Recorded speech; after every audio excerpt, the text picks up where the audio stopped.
sensitive to light, difficulty understanding social cues or facial expressions, perhaps feeling overwhelmed in an overcrowded, noisy room. These are just some of the things a person with autistic spectrum disorder can experience. In this documentary, we will follow different families living with ASD to gain a real understanding of what it's really like to live with autism. Welcome to Keeping It in the Family.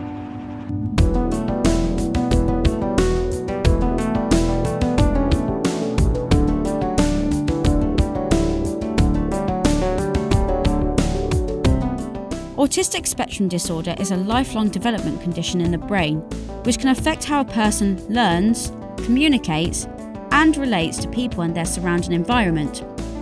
Over 1 in 100 people in the UK have autism. It is a spectrum disorder, which means every individual diagnosed shares similar difficulties but are affected in different ways. In this documentary, we will be following the Thomas family. Their son, Quincy, is autistic. I started by meeting the parents, Iffy and Terry, at their home in Northampton.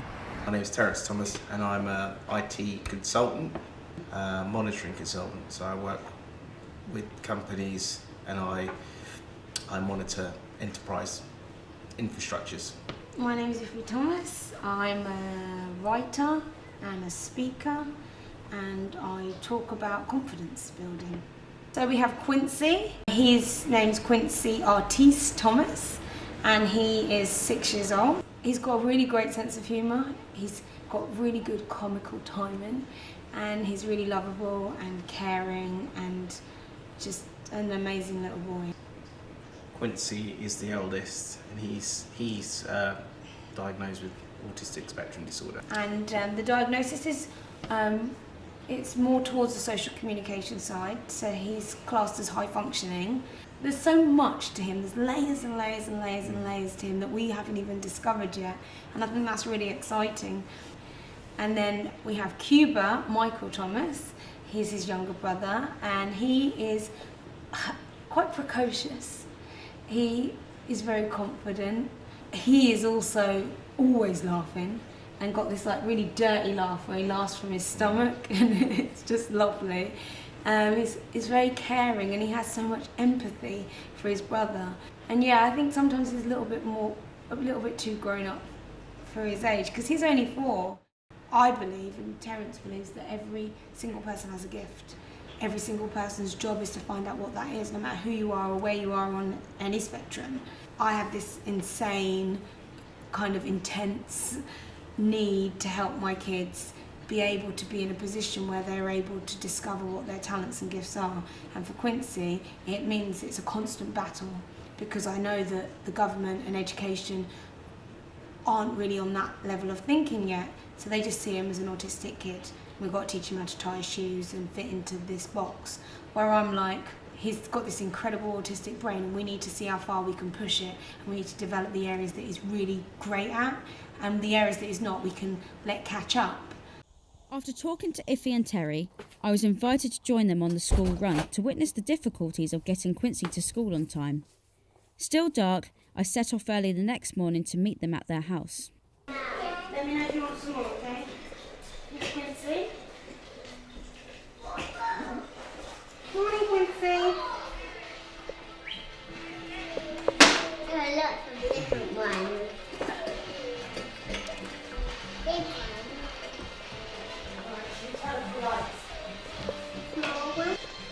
Morning, Quincy.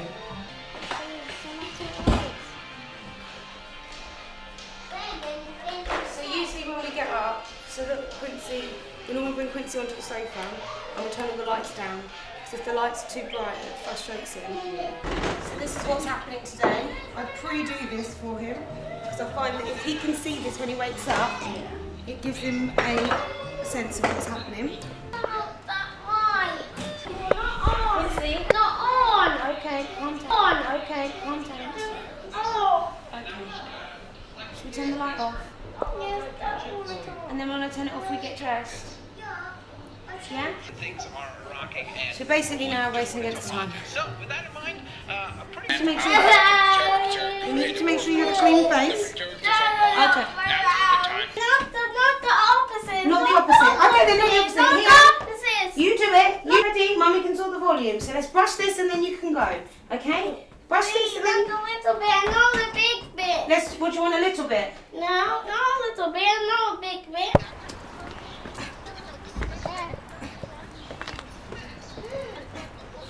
Right, sit down then, sit down. How hard and how much prep work we have to do to achieve the things that most people can achieve quite easily. You know, like brushing teeth, it takes like a whole 7 different potential ways to get him to brush his teeth, and then after a while you can decide, pick your fights. So there was times when I used to be so paranoid, like, oh, I can't believe I sent my son to school without washing his face and brushing his teeth. But sometimes I don't. Other parents who are working for a company, now they have to turn up late for their job, which means they're then going to have to explain themselves, and no one really understands the full extent of it. If they say, oh, my son was having a bad morning, people aren't going to understand what a bad morning is. They have no idea what led to that bad morning. And I think that the awareness should be 360. People should see every aspect of, like, I've been up this morning since 3 a.m. So if I was now going to work and I was going to be late, which means I'd have to explain to my boss why I was late, I've already done a whole fucking day. I've done a day. And now you have to do the day that gives you money so that you can, you know, support your family. It's after a while you burn out, and I think it's more about emotional exhaustion rather than physical. So it always take that long, every time? Yeah. Yeah.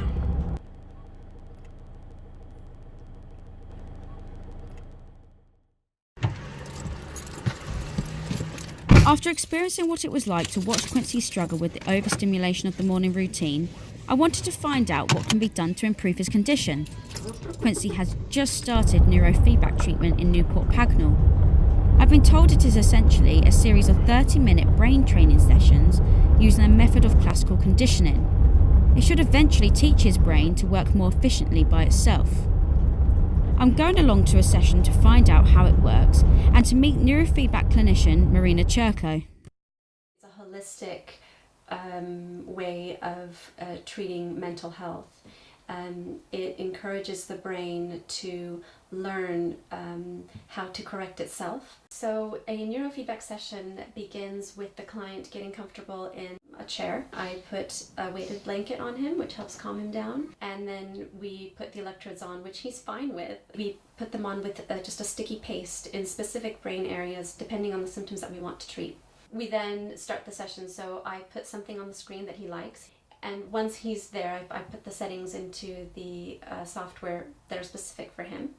We then begin recording their brain waves. We can see the brain waves, the raw EEG on the screen. I just put the settings of what we're looking for and what we want to reward, and then the software will change the screen when those brain waves correspond to healthy brainwave activity. And he's watching the screen change. As his brain changes, the screen changes. And that is, his brain is really doing exercise. His sleep will probably improve. He may sleep deeper. It'll be easier for him to fall asleep at night. He'll start noticing things that he didn't notice before. He will be more open to trying new things. He'll be more flexible, and he'll be more cooperative. Families are just starting with a child with autism. Any advice? I'd say we as parents are their voices. So you're allowed to cry and you're allowed to get upset, and first, it's so insane, the first things that come over your mind when you find out your child's autistic. For me, I thought, is he going to get married? Is he going to be able to drive a car? Is he going to have babies? That's not the be-all and end-all of life. My first question should be, is he going to like who he is? Is he going to have the best life that he can have? Because it's not about what we want for them, it's about what's the best thing for them. Yeah, is he going to have a good quality of life? Is he going to be able to enjoy the experiences? Is he going to be able to, yeah, is he going to be able to live his best life? And what do I need to do as his mother or as his father to make sure that he can be everything that he's capable of becoming? So there you have it. The Thomas family have given us a real insight into what it's really like to live with autism. We've gone through the good, the bad, and the struggles of adapting to the disorder. Not only that, we've looked into just one treatment for ASD. And from what I've experienced with Quincy, I do believe I've seen a change in his behaviour already. He's already asking much more intuitive questions, things he would never even consider to ask before. As for the neurofeedback itself, I do believe from what I've seen that it's a reasonable treatment for autism. However, it's early days and there's not much research behind it. But if there's one thing to gain from this whole documentary, it is that the real aim is to create the best quality of life for a person living with autism. And to do that, we all need to understand, accept, and celebrate the good in the disorder. This has been Keeping It in the Family. 1, 2, 3, 4, 5, 6, 7, 8, 9, 10. Hello, how do you dare? I'm small. I'm very, very tall. The affirmation star has become an integral part of our lives, and we use it daily to build confidence in the boys. When you say I am somebody, I am good enough, I can do anything I myself. I'm Cuba, I'm somebody, I'm good enough. I can do anything.